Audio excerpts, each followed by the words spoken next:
कलाहांडी रे थिबो आउ कलाहांडी उत्सव जदि नहीं देखबो बोले आउ काण देखबो ना क्या हेन्ता किछि नहीं से समस्ते क्या देखि जाई पारिछन के सेथि लगे ही मु आपण मानकर लगी ई वीडियोटा बनाउछे आउ आशा करूछि आपण माने समस्ते एन्जॉय करबे घरे बसी करबे कलाहांडी उत्सव देखि पारबे। जय माता दी समस्त को देवांजलि कुकिंग चैनल के समस्त के स्वागत करूछे।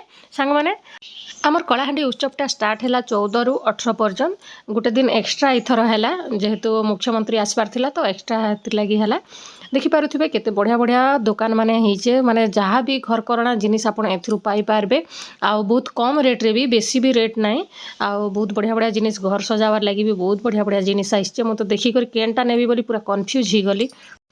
एटा गोटे देखन गोटे प्रोजेक्ट है माने जंगल के केनता कर बंचा जीवा सेही ऊपर एटा गोटे प्रोजेक्ट थिला।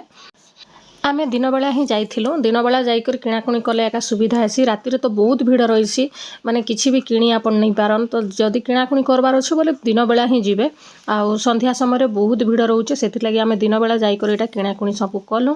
आउ देखन एटा काठरे बहुत बढ़िया बढ़िया जिनिस घर सजाबार लगी भेस माने अच्छे टेबल अच्छे आउ बहुत कम प्राइस रे भी मिलुचे बहुत भल लागला सब देखि करी।